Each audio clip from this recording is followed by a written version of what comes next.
Beredar di media ketika Ustadz Abdul Somad mengatakan kalau tanpa ada habaib Indonesia sampai dini hari masih dijajah oleh Belanda. Assalamualaikum warahmatullahi wabarakatuh. Sahabat pecinta channel Cinta Tasbih dimanapun kalian berada, semoga senantiasa selalu dalam keberkahan dan lindungan Allah Subhanahu wa Ta'ala. Amin ya Rabbal Alamin. Di cuplikan tadi bahwasanya Gus Ubed menanggapi tanggapan ataupun penyampaian yang telah disampaikan oleh Ustadz Abdul Somad tentang habaib yang ada di Nusantara ini. Kalau tidak ada habaib, maka Indonesia tetap akan dijajah. Nah, itulah yang akan dibahas pada malam hari ini. Untuk itu, marilah kita simak video ini. Jangan di skip agar kita tidak gagal paham. Selamat menyaksikan. Ketika engkau menganggap ini adalah tempat maksiat, maka hindarilah, gak usah masuk daripada anda terjelumus gitu kan. Satu itu. Yang kedua, sebelum saya nanti ke poinnya, karena saya mau menanggapi fatwanya Habib Taufik Assegaf sebagai ketua RA. Beredar di media ketika Ustadz Abdul Somad mengatakan kalau tanpa ada habaib Indonesia sampai dini hari masih dijajah oleh Belanda. Saya katakan Ustadz Abdul Somad ini orang pintar, orang alim. Tapi kalau mengenai tentang sejarah Nusantara pribumi, saya kira masih banyak orang yang lebih tajam memahami sejarah tentang Nusantara. Bagaimana bisa kita mengukur begitu?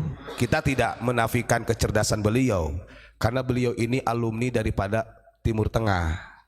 Beliau sekolahnya di luar, lebih lama menimba ilmu di luar, wajar saja. Tapi saya nyatakan justru kalau tidak ada campur tangan habaib, antek-antek Belanda, dan Belanda, pemerintahan Hindia Belanda ini sudah hengkang lebih duluan. Itu harus jadi catatan. Karena ada campur tangan daripada Ba'alawi yang waktu itu muftinya Utsman bin Yahya, maka yang seharusnya Belanda ini sudah terusir, ini masih bertahan. Kita punya bukti yang sangat kuat di mana Mufti Batavia mengirim surat kepada pemerintah Belanda dan fatwa-fatwa yang disampaikannya mengenai tentang ulama-ulama thariqah kita adalah ulama yang sesat, pemberontak. Itu ada. Coba kalau memang mereka orang-orang yang cerdas yang membela habaib, coba komentari itu. Di beberapa video yang sudah saya sampaikan dengan data yang sangat akurat, data sejarah yang kuat, monggo dikomentari.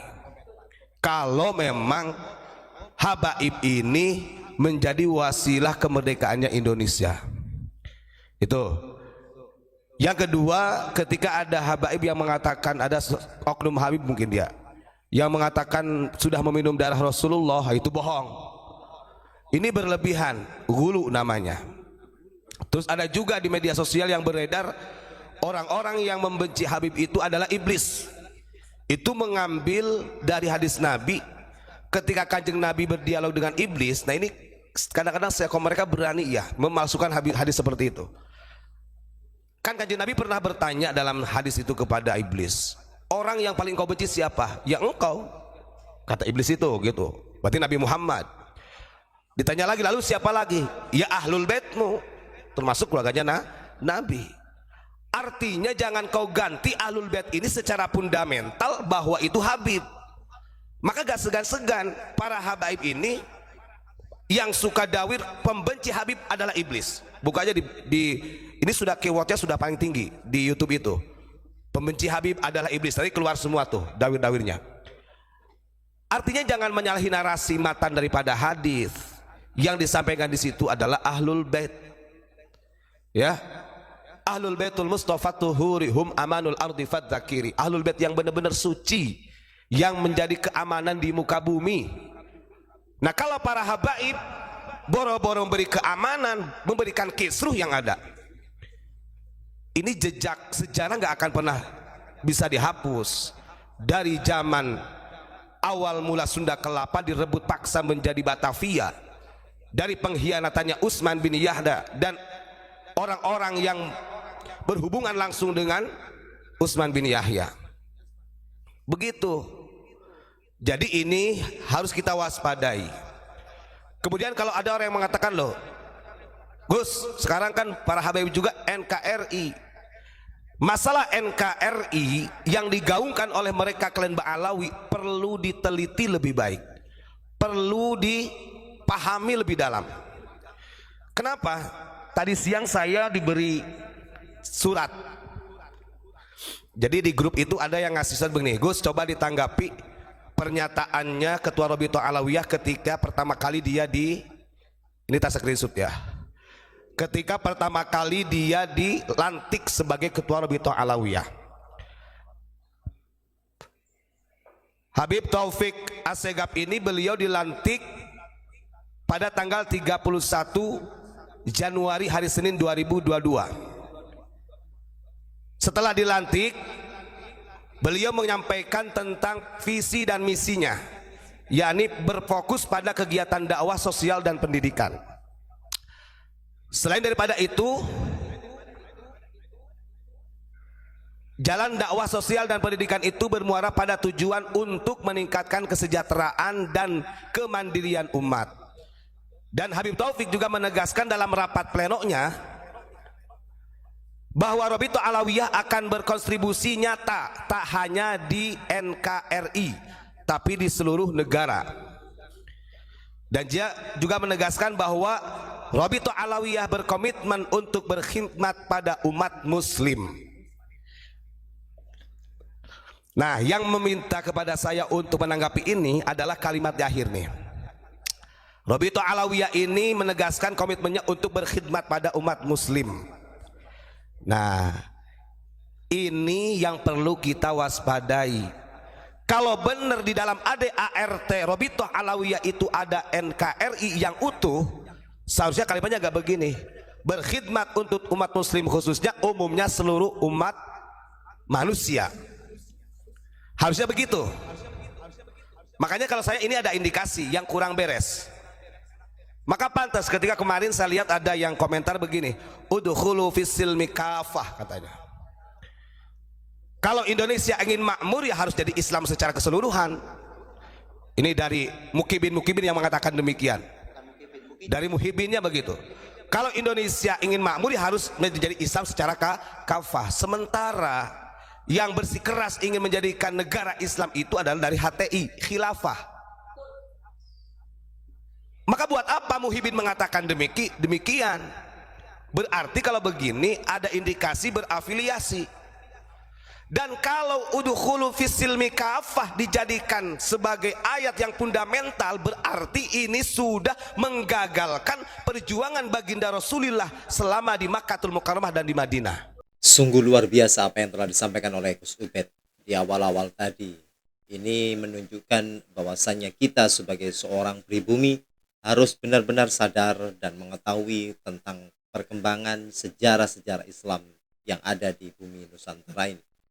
Kita tidak boleh taklid buta terhadap seseorang yang mengakui dirinya sebagai dhuria Rasulullah, namun sikap dan perilakunya tidak sesuai dengan apa yang telah disampaikan oleh baginda kita Rasulullah Muhammad SAW. Perbedaannya sangat tipis sekali, teman-teman. Ya, sangat tipis. Nah, kalau kita tidak bisa memahami, maka kita akan terjerumus ke dalam kesesatan sejarah yang harus benar-benar kita jaga. Baiklah, kita simak kelanjutan video berikut ini. Bagaimana bisa Kanjeng Nabi wafat, di Madinah masih ada Yahudi, masih ada Nasrani, masih ada Majusi. Bahkan beliau ketika diberikan ayat terakhir al-yauma akmaltukum dinakum itu, artinya Kanjeng Nabi ini tidak memaksakan bahwa Madinah harus menjadi Islam secara kafah. Ini sunnah Nabi loh. Kalau benar-benar mencontoh baginda Rasul harusnya tidak seperti itu. Karena Kanjeng Nabi diberi tugas oleh Allah Subhanahu wa taala sebagaimana dalam Al-Qur'an surat Al-Anbiya ayat 107, "Wa ma arsalnaka illa rahmatan lil alamin." Tidaklah aku utus engkau Muhammad melainkan menjadi rahmat seluruh alam, untuk berkhidmat kepada seluruh alam. Kalau berbicara tentang alamin, ini bukan hanya manusia saja. Maka dijelaskan di dalam tafsirnya, al-ayatu ala zahiriha Allah subhanahu arsala nabiyahu Muhammad sallallahu alaihi wasallam rahmatan lil alamin huwa rasulullah ilal jinni wal insi ilal jami' kama qala ta'ala qul ya ayyuhan nasu inni rasulullah ilaikum jami'a. Ayat ini menegaskan Kanjeng Nabi saja yang menjadi delegasinya Allah, Khatamul Anbiya. Beliau tidak pernah memaksakan diri. Madinah harus menjadi Islam, Makkahul Mukarramah harus menjadi Muslim seluruhnya.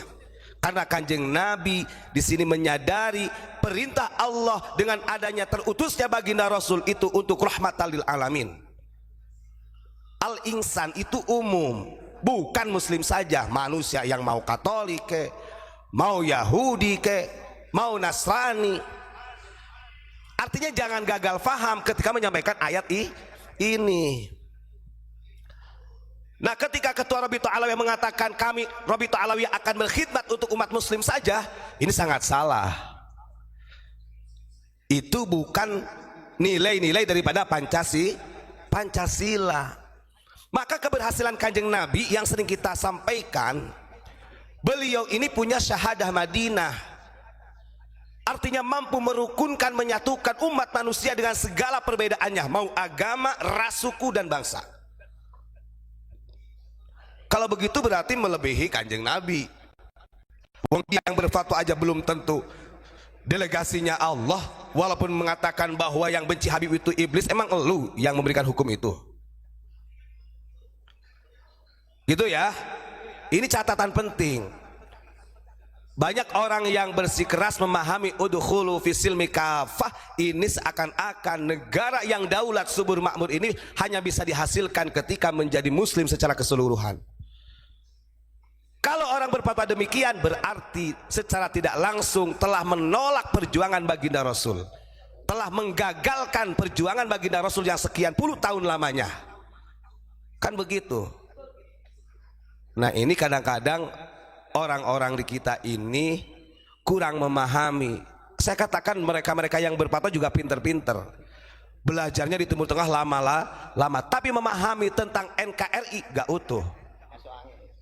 Nah, ini bahaya, harus dilawan ya. Terus kalau kita lihat di dalam syarahnya lagi, di dalam surat Saba ayat 28, wa qala subhanahu ta'ala wa ma arsalnaka illa kafatan linnasi basyiran wa nadhira. Ini tugas-tugas Nabi sebagai delegasinya Allah. Artinya Kanjeng Nabi itu diutus untuk seluruh manusia sebagai pembawa kabar gembira dan memberikan peringatan. Artinya urusan nanti orang ini taat atau tidak, kalau orang tersebut manusia itu taat kepada Kanjeng Nabi, ikut ajarannya, waqad naja, berarti dia akan selamat dari api neraka. Ketika tidak ikut ajaran baginda Rasul, berarti tidak selamat. Tinggal gitu saja.